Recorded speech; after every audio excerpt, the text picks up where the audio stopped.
मैं गरीब हूँ, अल्लाह के नाम पे कुछ दे दो। हमारे पास कुछ भी नहीं है, चलो मेरे साथ। चाची क्या हुआ? ये लो, इसको ले जाओ। चाची ये आप क्या कह रहे हैं? खुदा के लिए ऐसा ना करें। तुम फिक्र मत करो, चलो मेरे साथ, मैं तुम्हें खुश रखूंगा।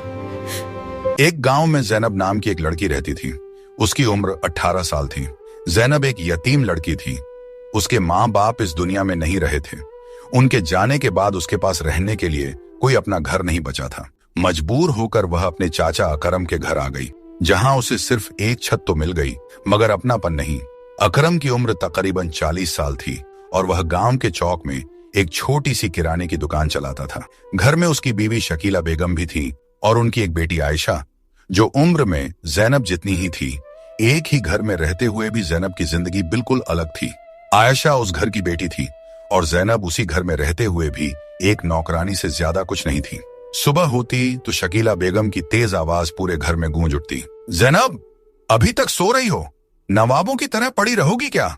उठो और काम करो। जैनब घबराकर फौरन उठ जाती। आंखों में नींद और दिल में खौफ लिए वह चुपचाप दुपट्टा संभालती और काम में लग जाती। सहन में झाड़ू देती, बर्तन मांजती, पानी भरती और एक लम्हे के लिए भी उसके हाथ नहीं रुकते। उधर आयशा आराम से चारपाई पर बैठी मोबाइल में मशगूल रहती, कभी हंसती, कभी वीडियो देखती और बीच बीच में हुक्म चलाती। जैनब, पानी ले आओ, मेरे कपड़े इस्त्री करो, जूते भी साफ करना। जैनब हर बार आहिस्ता से जी कहकर सब कुछ करती जाती।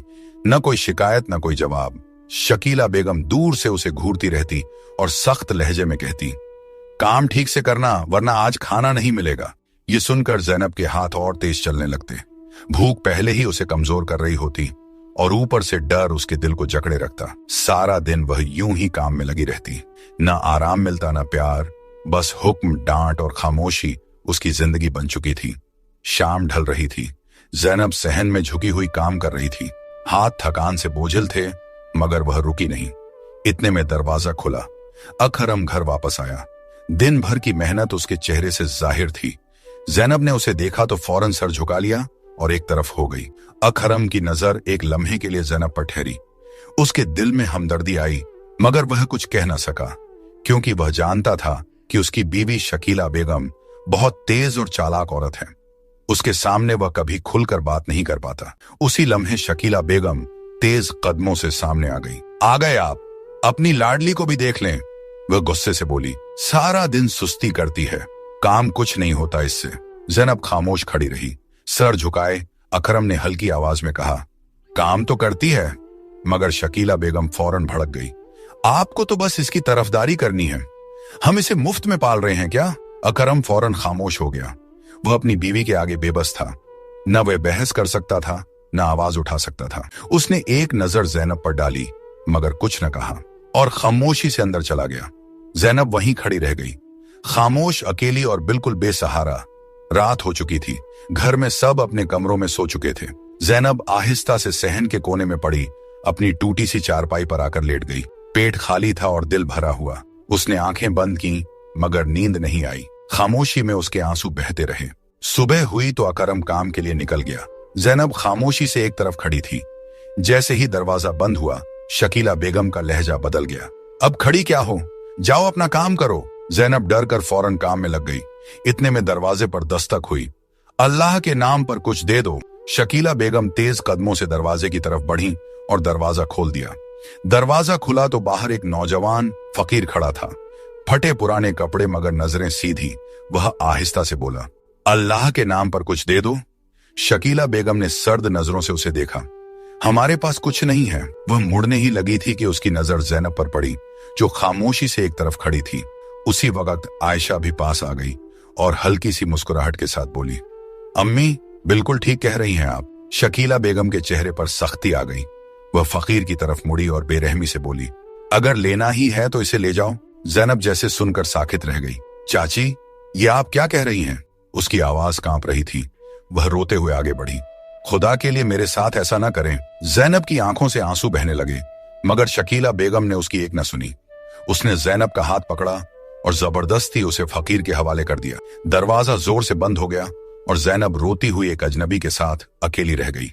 जैनब दरवाजे के बाहर खड़ी रो रही थी, आंखों से आंसू मुसलसल बह रहे थे। फकीर ने आहिस्ता से उसकी तरफ देखा और नरम लहजे में बोला, आप फिक्र ना करें, मैं आपके साथ हूं, घबराने की जरूरत नहीं है। जैनब ने नम आंखों से उसकी तरफ देखा मगर कुछ न बोली। वह आहिस्ता आहिस्ता उसके साथ चलने लगी। गांव पीछे रह गया, रास्ता बदलता गया। कुछ देर बाद वह एक खूबसूरत बड़े से बंगले के सामने रुक गए। जैनब हैरान हो गई। उसने चौंक कर उस लड़के की तरफ देखा मगर वह खामोशी से दरवाजा खोलकर अंदर चला गया। जैनब भी आहिस्ता से उसके पीछे अंदर दाखिल हो गई। अंदर सब कुछ साफ, पुरसुकून और खूबसूरत था। वह अभी हैरानी में ही खड़ी थी कि अंदर से एक बूढ़ी औरत बाहर आई। उसने पहले जैनब को देखा, फिर अपने बेटे की तरफ। ये कौन है बेटा? जैनब खामोश खड़ी सब देख रही थी। उसके दिल में एक ही सवाल था, ये सब क्या है? एक फकीर और इतना बड़ा घर? वह हैरानी और खौफ के दरमियान खड़ी रह गई। बूढ़ी माँ ने हैरानी से पूछा, ये कौन है बेटा? फकीर एक लम्हा खामोश रहा।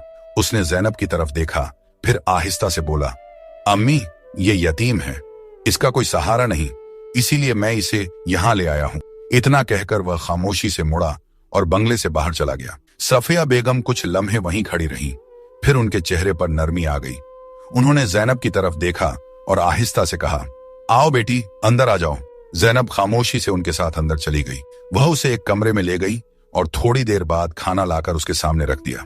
पहले खाना खा लो बेटी। जैनब ने आहिस्ता आहिस्ता खाना शुरू किया, जैसे कई दिनों बाद उसे सुकून मिला हो। खाने के बाद सफिया बेगम उसके पास बैठ गई। नरमी से बोली, बेटा, ये घर तुम्हारा ही है, अब तुम यहीं रहो। जैनब ने हैरानी से इधर उधर देखा। उसके दिल में एक ही सवाल था, एक फकीर और इतना बड़ा घर। वह कुछ समझ न सकी, बस खामोश बैठी रह गई। शाम ढल चुकी थी। अकरम घर में दाखिल हुआ। उसने इधर उधर नजर दौड़ाई मगर जैनब नजर न आई। वह रुक कर बोला, जैनब कहाँ है? शकीला बेगम ने बेपरवाही से जवाब दिया, मैंने उसे भेज दिया है। अकरम चौंक गया। कहाँ भेज दिया? वह सर्द लहजे में बोली, एक फकीर आया था, उसी के साथ। अकरम के चेहरे का रंग बदल गया। आपने ये क्या कर दिया? वह अकेली लड़की थी। शकीला बेगम ने सख्ती से कहा, मुझे सब मालूम है क्या करना है। फिर आयशा की तरफ देखकर बोली, मेरे लिए मेरी अपनी बेटी काफी है। अकरम कुछ लम्हे खामोश खड़ा रहा। वह कुछ कहना चाहता था मगर कह न सका। उसके चेहरे पर बेबसी और परेशानी साफ नजर आ रही थी। दूसरी तरफ रात हो चुकी थी। बंगले में खामोशी फैली हुई थी। सफिया बेगम ने नरमी से कहा, बेटा, तुम आराम करो। वह जैनब को साथ लेकर एक कमरे में गई। कमरा साफ सुथरा और पुरसुकून था। उन्होंने आहिस्ता से कहा, बेटा, यहां आराम करो। जैनब खामोशी से बिस्तर पर बैठ गई। सफिया बेगम दरवाजा हल्के से बंद करके चली गई। कमरे में खामोशी छा गई। जैनब इधर उधर देखती रही। उसके जहन में एक ही बात घूम रही थी, इतना बड़ा घर और वह फकीर, यह सब क्या है? वह कुछ समझ न सकी। आहिस्ता आहिस्ता उसकी आंखें बंद होने लगीं और वह वहीं सो गई। जब सुबह हुई तो सफिया बेगम कमरे में आई। बेटा उठो, सुबह हो गई है। जैनब उठकर बाहर आई और सहन में जाकर बैठ गई। कुछ देर बाद सफिया बेगम नाश्ता लेकर आई। ये लो बेटा, नाश्ता कर लो। जैनब खामोशी से नाश्ता करने लगी। नाश्ते के बाद जैनब ने हिम्मत करके पूछा, अम्मा, मुझे कुछ समझ नहीं आ रहा, वो फकीर कौन है और ये बंगला? सफिया बेगम कुछ लम्हे खामोश रहीं, फिर आहिस्ता से बोली, बेटा, मैं भी सब कुछ नहीं जानती। वह एक लम्हा रुकी। वह बस अपना काम करता है, ज्यादा बातें नहीं बताता। उन्होंने नरमी से जैनब की तरफ देखा। तुम फिक्र न करो, वक्त के साथ सब समझ आ जाएगा। जैनब खामोश हो गई मगर उसके दिल में सवाल अब भी बाकी थे। जैनब आहिस्ता आहिस्ता उस घर के कामों में लग गई। वह अक्सर सफिया बेगम से कहती, अम्मा, आप आराम करें, मैं कर लेती हूँ, और फिर खामोशी से काम में मशगूल हो जाती। सफिया बेगम उसे देखती रहती। उनके चेहरे पर नरमी आ जाती मगर जैनब के दिल में सुकून के साथ एक उलझन भी थी। वह जब भी इस बड़े से बंगले को देखती, उसके जहन में वही सवाल उभरता, वह फकीर कौन था और ये सब क्या है? वह कई बार कुछ पूछने का सोचती मगर फिर खुद ही खामोश हो जाती, और इसी खामोशी के साथ वह आहिस्ता आहिस्ता इस नई जिंदगी का हिस्सा बनती गई। दूसरी तरफ घर में आहिस्ता आहिस्ता बातें शुरू होने लगी। शकीला बेगम ने एक दिन कहा, अब आयशा बड़ी हो गई है, उसकी शादी कर देनी चाहिए। अकरम खामोशी से सुनता रहा, फिर आहिस्ता से बोला, अगर कोई अच्छा रिश्ता मिल जाए तो ठीक है। आयशा एक तरफ बैठी थी। उसके चेहरे पर हल्की सी खुशी नजर आ रही थी। चंद ही दिनों बाद पड़ोस से एक रिश्ता आ गया। शकीला बेगम ने जल्दी से हाँ कर दी और घर में शादी की तैयारियां शुरू हो गईं। चंद दिन बाद आयशा की शादी हो गई। घर में सादा सी तैयारी हुई। चंद करीबी लोग जमा हुए और खामोशी से ये रस्म मुकम्मल हो गई। रुखसती का वक्त आया। आयशा की आंखों में आंसू थे। वह एक लम्हे के लिए रुकी, फिर आहिस्ता से अपने घर को देखा और खामोशी से रुखसत हो गई। वह अपने ससुराल चली गई। जिस लड़के से उसकी शादी हुई उसका नाम इमरान था। बज़ाहिर वह ठीक लगता था, नरम लहजा, सीधा सा अंदाज, मगर हकीकत में वह एक लापरवाह और आवारा मिजाज लड़का था और ये बात अभी किसी को मालूम नहीं थी। शादी के कुछ दिन गुजर गए। शुरू में सब ठीक था। आयशा आहिस्ता आहिस्ता अपने नए घर में रहने लगी। घर में इमरान, उसकी माँ रुकैया बेगम और ससुर हाजी सलीम थे, मगर वक्त के साथ रवैये बदलने लगे। रुकैया बेगम अब आयशा को गौर से देखती, फिर एक ठंडी सांस लेकर कहती, तुम्हें घर का काम भी ठीक से नहीं आता। कभी रोटी देखकर कह देती, ये भी कोई पकाने का तरीका है, और कभी धीरे से ये जुमला कह देती, लगता है तुम्हें किसी ने कुछ सिखाया ही नहीं। उनके अल्फाज ज्यादा नहीं होते थे, मगर दिल पर असर छोड़ जाते थे। उधर इमरान भी बदलने लगा था। वह अक्सर देर से घर आता और आते ही खामोशी इख्तियार कर लेता। आयशा से बात करना जैसे उसके लिए जरूरी ही न रहा हो। घर में होते हुए भी एक फासले का एहसास रहता। आयशा सब कुछ खामोशी से सहती रही और दिल ही दिल में यही सोचती रही कि शायद वक्त के साथ सब ठीक हो जाए।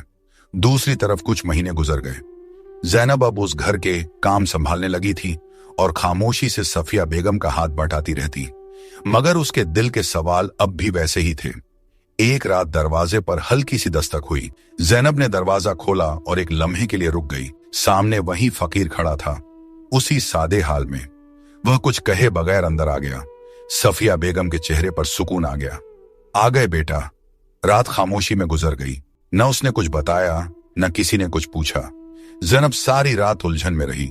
ये सब क्या है? जब सुबह हुई तो वही फकीर उठा। सफिया बेगम नाश्ता ले आईं। वह खामोशी से नाश्ता करने लगा।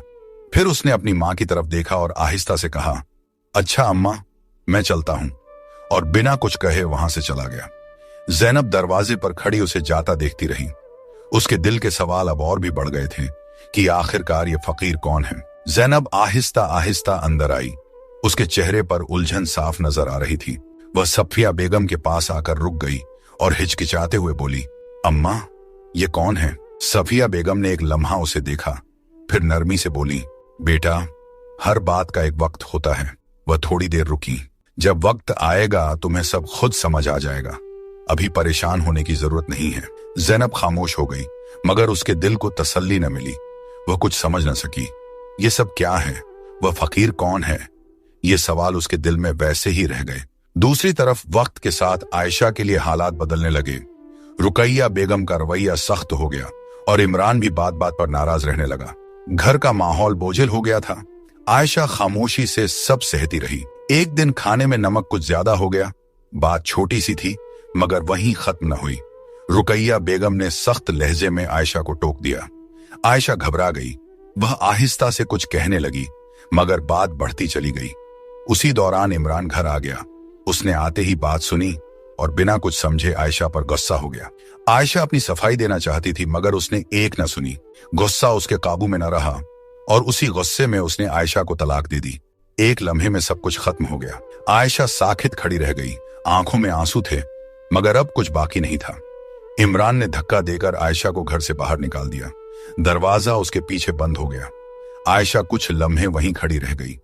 आंखों से आंसू बह रहे थे, मगर अब उसके पास वापस जाने का कोई रास्ता नहीं था। वह आहिस्ता आहिस्ता अपने घर की तरफ चल पड़ी। कुछ देर बाद वह अपने घर पहुंच गई। दरवाजा खुला। शकीला बेगम की नजर उस पर पड़ी तो वह घबरा गई। क्या हुआ? आयशा की आवाज भर आई, अम्मी, मुझे तलाक हो गई। ये सुनते ही शकीला बेगम साखित रह गई। उनकी आंखों में आंसू आ गए। घर में खामोशी छा गई। शाम को जब अकरम घर आया, उसने आयशा को इस हाल में देखा तो परेशान हो गया। बेटी, क्या हुआ? आयशा ने रोते हुए सब कुछ बता दिया। अकरम खामोश हो गया। उसके चेहरे पर फिक्र और बेबसी साफ नजर आ रही थी। उधर शकीला बेगम एक तरफ बैठी थी। उनके दिल में पहली बार पछतावे की चुभन महसूस होने लगी। जब सुबह हुई तो घर का माहौल बोझिल था। अकरम सबसे ज्यादा परेशान था। वह इस सदमे को बर्दाश्त न कर सका। खामोश बैठा था कि अचानक उसने अपने सीने पर हाथ रखा और दर्द से तड़प उठा। आयशा और शकीला बेगम घबराकर उसकी तरफ भागी, मगर वह कुछ न बोल सका। चंद ही लम्हों में वह इस दुनिया से चला गया। आयशा और शकीला बेगम उसे पकड़कर रोती रह गईं। घर में कोहराम मच गया। शोर सुनते ही गांव वाले अकरम के घर में जमा होने लगे। देखते ही देखते घर लोगों से भर गया। हर तरफ खामोशी और अफसोस की फजा थी। लोग आहिस्ता आहिस्ता उसके पास आते और दुआओं में लग जाते। कुछ देर बाद अकरम को सुपुर्द एक खाक कर दिया गया। घर एकदम सुनसान हो गया। चंद दिन गुजर गए। अकरम के जाने के बाद घर में कोई कमाने वाला न रहा। मजबूरी में दुकान भी बेच दी गई। कुछ दिन उसी से गुजारा चलता रहा, मगर वह रकम भी आहिस्ता आहिस्ता खत्म हो गई। अब न कोई सहारा था, न कोई आमदनी। घर के हालात दिन ब दिन खराब होने लगे। शकीला बेगम परेशानी में डूबी रहती। आयशा भी खामोश बैठी रहती। एक दिन शकीला बेगम ने भारी आवाज में कहा, हमसे बहुत बड़ी गलती हो गई। हमने जैनब के साथ अच्छा नहीं किया। आयशा ने सर झुका लिया। दोनों के दिल पर बोझ बढ़ता जा रहा था। उधर गांव वालों ने भी साथ छोड़ दिया था। कोई उनके करीब आने को तैयार न था। सबको मालूम था कि जैनब के साथ क्या हुआ था। शायद यही उनके अपने अमल का नतीजा था। हालात यहां तक पहुंच गए कि उन्हें खाने को भी तरसना पड़ा। दूसरी तरफ कुछ अरसा गुजरने के बाद एक दिन दरवाजा खुला और वही नौजवान घर में दाखिल हुआ, मगर इस बार वह पहले जैसा नहीं था। साफ सुथरे कपड़े और संभला हुआ अंदाज। जैनब उसे देखकर रुक गई। वह पहचान न सकी। इतने में सफिया बेगम आगे बढ़ी। आ गए बेटा? वह हल्के से मुस्कुराया। जी अम्मा, आ गया। जैनब की हैरानी और बढ़ गई। वह आहिस्ता से बोली, आप तो फकीर थे, ये सब क्या है? वह चंद लम्हे खामोश रहा, फिर बैठ गया। आओ बैठो, मैं सब बताता हूं। जैनब उसके सामने बैठ गई। वह धीरे से बोला, आज तक मैंने ये बात किसी को नहीं बताई, लेकिन आज तुम्हें बता रहा हूं, मगर ये बात तुमने किसी को नहीं बतानी। जैनब ने सर हिला दिया। फिर उसने कहा, मेरा नाम शहजाद है। वह एक लम्हा रुका, और मैं खुफिया इदारे ISI का अफसर हूं। जैनब हैरानी से उसे देखती रह गई। वह आगे बोला, मैं एक मिशन पर था, जिसके लिए मुझे फकीर का रूप इख्तियार करना पड़ा।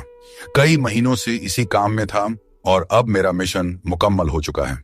फिर उसने संजीदगी से कहा, लोगों की नजर में मैं फकीर था, मगर हकीकत कुछ और है। वह चंद लम्हे जैनब को देखता रहा, फिर आहिस्ता से बोला, मैं तुम्हें यहां यूं ही नहीं लाया था। जैनब खामोश रही। मैं चाहता हूं कि अब हम अपनी नई जिंदगी शुरू करें।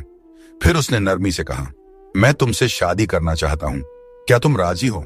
जैनब ने कुछ न कहा, बस हल्की सी मुस्कुराहट उसके लबों पर आ गई, और उसी मुस्कुराहट में उसकी रजा शामिल थी।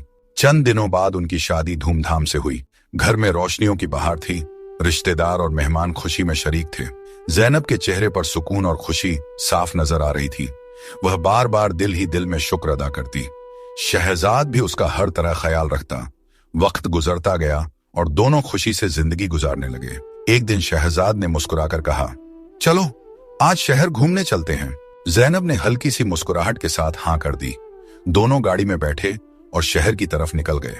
रास्ते भर जैनब बाहर देखती रही, जैसे नई जिंदगी को महसूस कर रही हो।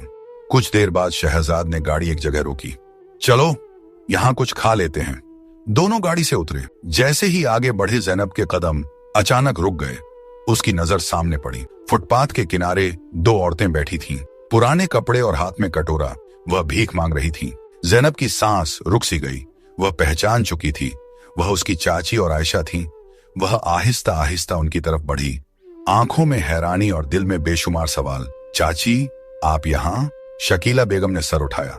पहले तो वह पहचान न सकी, फिर जैसे ही नजर ठहरी वह चौंक गई। जैनब, तुम? उनकी आवाज कांप गई। तुम जिंदा हो? जैनब ने पुरसुकून लहजे में कहा। जी मैं जैनब ही हूं। फिर उसने शहजाद की तरफ इशारा किया, और जिसके हवाले आपने मुझे किया था वो यही है।